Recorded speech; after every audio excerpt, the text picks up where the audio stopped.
to my crib up here in LMFM and we'll have a chat. We're going to be talking to the Droichead Youth Theatre. They are taking over the stage with not one but two productions in the next 2 weeks. We're going to have a chat with them next. LMFM. The 11 to 1 show with Gilmore. Droichead Arts Centre is opening their doors to the teenagers of Drogheda and Eastmead this Easter. They're taking over the stage of the Arts Centre for 2 weeks with 2 full-scale theatre productions funded by the Arts Council. And the cast and crew have been working so hard at this for months, delving into all aspects of the play-making process. So not just the acting, but the costume designing, the writing, the lighting, the directing and producing. And I'm delighted to be joined in studio now by some of the cast and crew involved. Katie Rose Delaney's with us, Lily Carley as well, along with Artistic Director of the Droichead Youth Theatre, Christina Matthews is here as well. You're all very welcome. How are we getting on? Very good. Oh, you're all hang on a minute now. I know. Hang on now. It's not going to work out. No. Let's take two. How are we all doing? All good. Yeah. Amazing. They were just like a bit of deer in the headlines there for a second. So Christina, great to have you back in the studio with me. No doubt you are extra delighted when you see Arts Council funding attached to something like this. It's a magical thing, you know, because we never want funding or money to be a reason that a young person can't engage in the arts and can't come in and make new friends, put on shows, go on trips, all this wonderful kind of work we do. So when we get funding from the Arts Council, it really is a game changer in terms of what we can offer our young people. So in this case, it means we can hire professional mentors to come in and work with our young people and really give them that full professional theatrical experience. Sometimes it means on this trip we got to go up to Epic and do a load of research. Oh, brilliant. Which was really exciting. So that would never be possible without the Arts Council and their amazing money. We get a lot of other support as well. The Arts Centre are magic to us and what they give us, but that Arts Council funding really does allow you elevate the quality of the work we do, which is really exciting. Oh, that's great to see. It really is. And actually Epic is on my list. It's like a bucket list thing that I have to do. I've so many people that I've chatted to on the show that have gone up there and had such a great experience, so I must check it out. But for people not familiar with the Droichead Youth Theatre, tell us more about it. It's on the go such a long time now at this stage. Yes, so Droichead Youth Theatre was founded back in 1991 by Declan Mallon when he was working in the Arts Centre, and so the group offers access to drama and theatre to young people all across Drogheda and the North East. We do weekly workshops, so things like we'll learn how to do improvisation where we make up scenes, we'll learn to write, we'll learn to direct, a lot of different acting, like maybe you're doing like how do we work together as an ensemble, so those team building skills, maybe it's monologue work, accents, all sorts of exciting things. We also work with members on, it's not just the work that happens on stage, what happens off stage. So that lovely press release you read out at the start, Sinead, I did not write that press release. A young person wrote that press release. Very good. Yes, ownership of the work, very important. But so that's a lot of what we do. So we spend a lot of our time putting on productions and learning theatrical skills. We also go on trips. We are really lucky to be members of Youth Theatre Ireland, who organise an amazing national programme of events. So sometimes we get to go on sleepovers, on residentials with other youth theatres. We get to take part in the Young Critics programme, where our members get to go and just see a load of plays and learn how to critique them. National Youth Theatre, loads, and also all the resources like things like child protection, like the not crack stuff that actually need a load of help with. So when I'm like, I don't know what to do about this thing, just ring Cathal Thornton on the phone. I'm like, here now, you're the child protection officer. What do we do about this? And there's just such amazing resources out there that we're so lucky to be part of. But mostly it's a bit of banter and nonsense. Like sometimes we do real intense work and sometimes we sit on the floor and eat biscuits, you know. I mean, you cover all bases there. Really. I mean, it has to be done.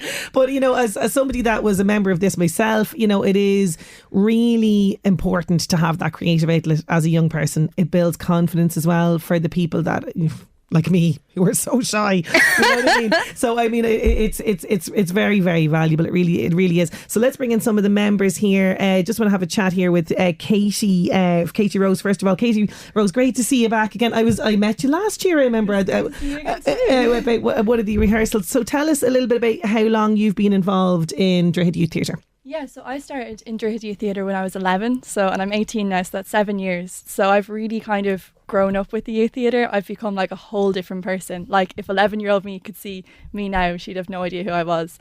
And I think a huge part of that is down to youth theatre. I was like you, I was really shy, really quiet, didn't have a lot of friends, really like sort of needed to come out of my shell a bit, and now I'm like a whole new person, like no problem coming onto the radio and doing all sorts of amazing work, and a lot of that is down to Droichead Youth Theatre. It's amazing. Fantastic. I mean, that's a really brilliant testament to the power of it. And I mean, it's about making friends as well, isn't it? 100%. Yeah, I have so many amazing friends in Droichead Youth Theatre, and we're all like one big friend group. It's not like kind of like in schools and stuff there can be like different friend groups. It's just everyone's together. There's no like nonsense or anyone being mean. It's just a load of fun, really. Yeah, and I've witnessed that when I've been down at the rehearsals, the camaraderie. I want to bring Lily in here as well. Lily, you're so welcome. Thanks a million for joining us. So tell us a little bit about yourself and how long you've been involved in Droichead Youth Theatre. Yeah, so I've only been in youth theatre for 2 years. So although I haven't been in youth theatre as long as Katie Rose, I can really agree with what she's saying with coming out of your shell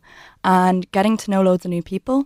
So my friend group now is mainly guys from drama, and they're all so lovely, and it's just amazing to get to meet everyone from the different groups as well as just your group. And it's just a really lovely environment to be in. So I would really highly recommend it to anyone looking to get involved in something new. Maybe if they're not even sure if they want to act, they can do behind the scenes work.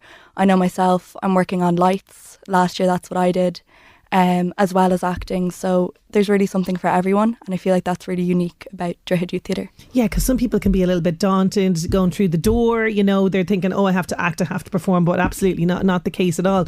So talk to me about these two productions. The first one we have here is the Voyage of the Orphans. So tell us a little bit about that one, Lily.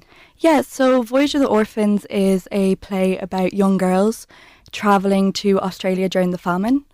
And it's really a lovely story because you get to see the relationship between all the characters and the bond that they have. It's really, they become each other's family throughout the play because they don't really have anyone else they can rely on. And I feel like it's really lovely to see these girls come closer and closer as the play goes on and really become each other's soundboard. And I just feel like it's really lovely to watch them grow as individuals as well.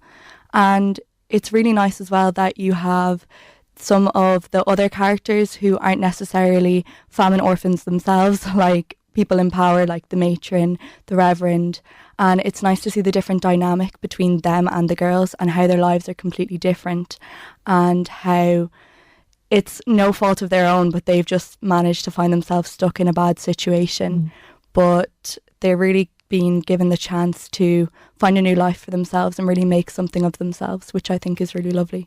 So this is where the research then, Christina, to the Epic Museum came in. So that must have been really interesting to kind of have a deep dive into, you know, the famine experience. Absolutely. We were so lucky to be able to bring the whole cast up to Epic and the Jeannie Johnson before Christmas.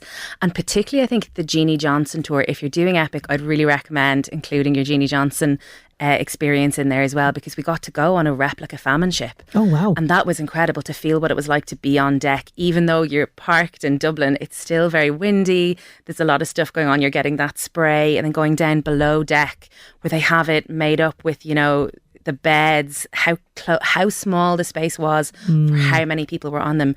And the Jeannie Johnson story is fascinating because they hired a doctor to go on these trips, so they had no casualties the way they did on a lot of the other coffin ships during the famine. Right. It's really fascinating. So there's a really positive story with the Jeannie Johnson in the way there isn't with other famine ships, but just that sense, I think, for the cast of this is real, this is to get that feel of, because spoiler alert, we have not built a replica famine ship on the stage of the Droichead Arts Centre. The Arts Council funding only goes so far. You know exactly. But to have that sense of what it really felt like, I think was important. Also, the photo opportunities are incredible. You know, we got great photos that day. Yeah.